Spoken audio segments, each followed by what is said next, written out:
So you see, all I'm trying to say is that the basic common sense about the nature of the world that is influencing most people in the United States today, the fully automatic model, is simply a myth. If you want to say that the idea of God the Father with his white beard on the golden throne is a myth, in the bad sense of the word myth, so is this other one. It's just as phony and has just as little to support it as being the true state of affairs. Why? And let's get this clear. If there is any such thing at all as intelligence and love and beauty, well, you found it in other people. In other words, it exists in us as human beings. And as I said, if it is there in us, it is symptomatic of the scheme of things. We are as symptomatic of the scheme of things as the apples are symptomatic of the apple tree or the rose of the rose bush.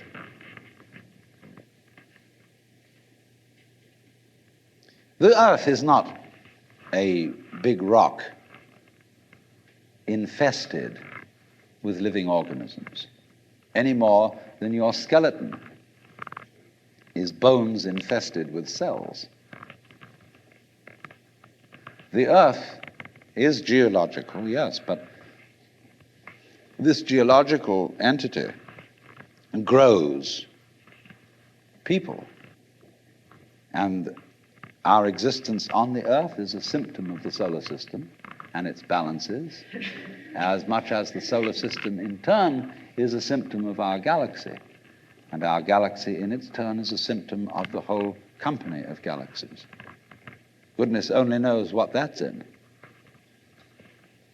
But you see, when as a scientist you describe the behavior of a living organism, you try to say what a person does. It's the only way in which you can describe what a person is. Describe what they do. Then you find out that in making this description, you cannot confine yourself to what happens inside the skin.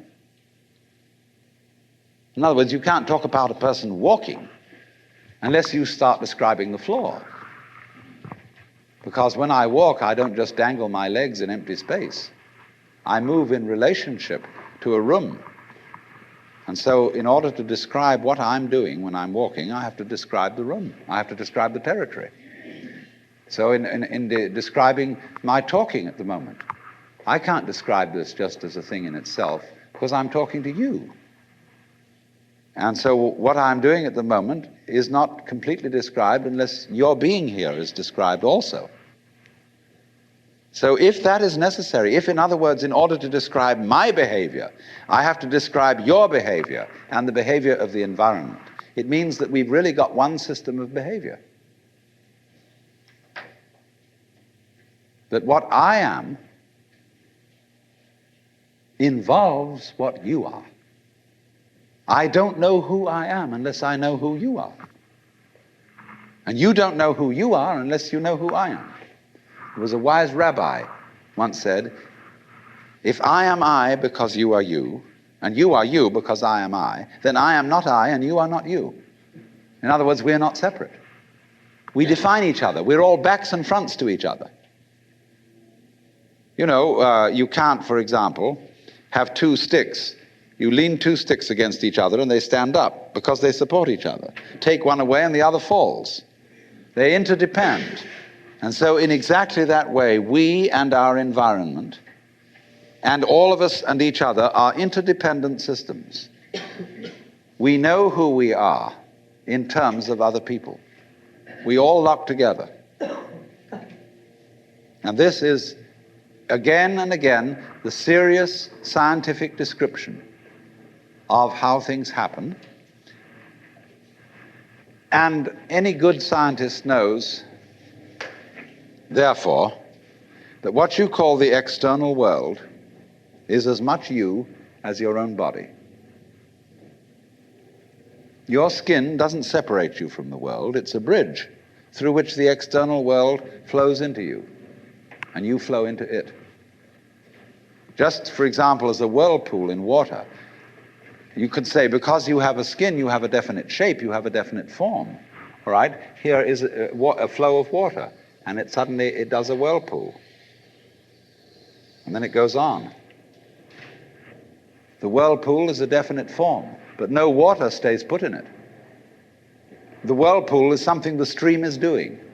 And exactly the same way, the whole universe is doing each one of us. And I see you today, and I recognize you tomorrow, just as I would recognize a whirlpool in a stream. I'd say, oh yes, I've seen that whirlpool before. It's just near so-and-so's house on the edge of the river, and it's always there. So in the same way, when I meet you tomorrow, I recognize you, you're the same whirlpool you were yesterday. But you're moving. The whole world is moving through you. All the cosmic rays, all the food you're eating, the stream of steaks and milk and eggs and everything is just flowing right through you. When you're wiggling the same way, the world is wiggling, the stream is wiggling you. But the problem is, you see, we haven't been taught to feel that way. The myths underlying our culture and underlying our common sense have not taught us to feel identical with the universe, but only parts of it, only in it, only confronting it, aliens. And we are, I think, quite urgently in need of coming to feel that we are the eternal universe, each one of us. Otherwise, we're going to go out of our heads. We're going to commit suicide, collectively, with courtesy of H-bombs.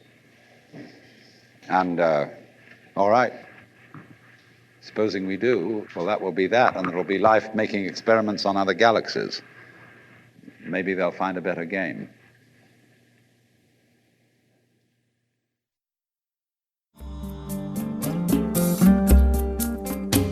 Out of Your Mind now continues with the next lecture from the Nature of Consciousness lecture series.